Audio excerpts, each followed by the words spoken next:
हर हर महादेव भक्तों, मैं हूँ सोनी गुप्ता और रिद्धि सिद्धि चैनल में आप सभी को स्वागत करती हूँ। भक्तों, आज मैं बताने वाली हूँ, क्या गंगा में नहाने से सभी पाप धुल जाते हैं और कैसे लोगों के पाप धुलते हैं और क्या कहता है शिव पुराण। आइए जानते हैं। वीडियो को लास्ट तक पूरा देखें, अधूरा ना छोड़ें। हिंदू धर्म के लोगों का मानना है कि गंगा में नहाने से मनुष्य के सारे पाप धुल जाते हैं। आपने देखा भी होगा, हजारों लोग गंगा में रोज डुबकी लगाते हैं और ऐसा मान बैठते हैं कि उनके सारे पाप धुल गए। लेकिन क्या सच में ऐसा होता है? आइए जानते हैं भगवान शिव इसके बारे में क्या कहते हैं। हिंदू धर्म में गंगा को सबसे पवित्र नदी माना जाता है। लोग देवी गंगा की पूजा भी करते हैं। हिंदू शास्त्रों में बताया गया है कि मृत्यु के बाद अगर अस्थि को गंगा में प्रवाहित कर दिया जाता है तो उसे मोक्ष की प्राप्ति होती है। लेकिन अब सवाल उठता है कि गंगा में स्नान करने से लोगों के पाप क्या सच में धुल जाते हैं? चलिए जानते हैं भगवान शिव ने माता पार्वती को इसके बारे में क्या बताया था। पौराणिक समय की बात है, एक बार भगवान शिव और माता पार्वती हरिद्वार घूमने के लिए आए। हरिद्वार आकर माता पार्वती जी ने देखा कि हजारों लोग पवित्र नदी में डुबकी लगा रहे हैं।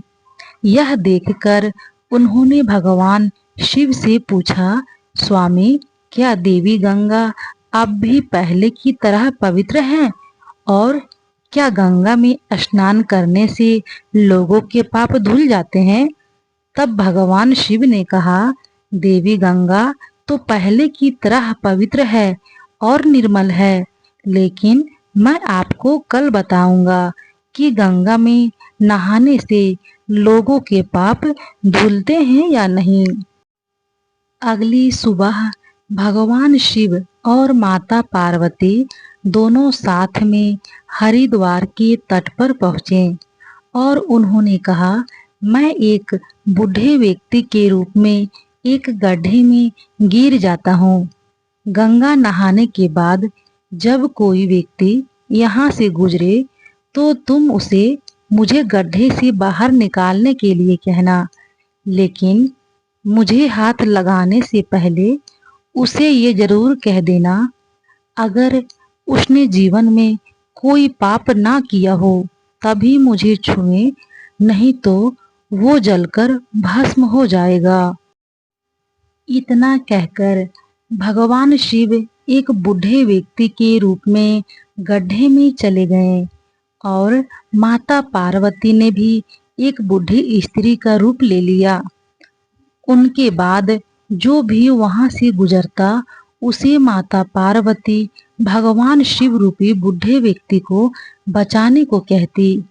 परंतु जैसे ही सुनते कि अगर उसने जीवन में कोई पाप नहीं किया हो तभी भगवान शिव को हाथ लगाएं, वह वहां से चला जाता। इसी तरह सुबह से शाम तक कोई भी व्यक्ति भगवान शिव रूपी बूढ़े व्यक्ति को गड्ढे से नहीं निकाला।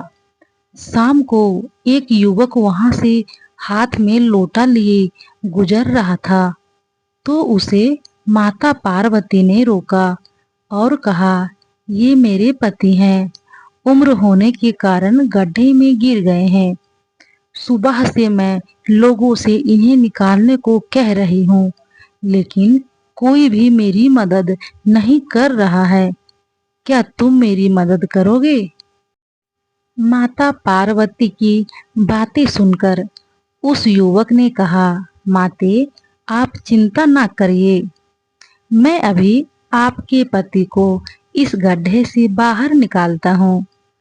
उसके बाद में जैसे ही उस युवक ने लोटा रखकर भगवान शिव को निकालने के लिए आगे बढ़ा। तभी माता पार्वती युवक से बोली, अगर तुमने जीवन में कोई पाप नहीं किया हो तभी मेरे पति को हाथ लगाना, नहीं तो आही पे जलकर भस्म हो जाओगे। माता पार्वती की बातें सुनकर युवक ने बोला, माते, क्या आपको मुझ पर संदेह है? मैं विश्वास के साथ कह सकता हूँ कि मैंने अपने जीवन में कोई पाप नहीं किया है। अगर अनजाने में कोई गलत काम मुझसे हो भी गया हो तो मैं गंगा जी में नहाने के बाद वो भी धुल गया होगा। इतना कहकर उस युवक ने भगवान शिव रूपी उस व्यक्ति को गड्ढे से बाहर निकाल दिया। यह देखकर भगवान शिव अपने असली रूप में आ गए और युवक को ढेर सारा आशीर्वाद दिया। फिर युवक के जाने के बाद भगवान शिव ने माता पार्वती से कहा, हे देवी, इस युवक के गंगा में नहाने से तो सारे पाप धुल गए हैं, लेकिन सभी के पाप गंगा में नहाने के बाद भी नहीं धुलते। गंगा में नहाने से तन का मैल तो धुल जाते हैं, लेकिन जो मन को साफ कर गंगा में स्नान नहीं करता उसके पाप कभी नहीं धुलते। भगवान अनजान में किए गए गलतियों को माफ करते हैं, लेकिन जानबूझकर किए गए पाप एवं गलतियों को कभी माफ नहीं करते। हर हर महादेव। ऐसा कहते हुए भगवान शिव वहां से अपने धाम को चले गए।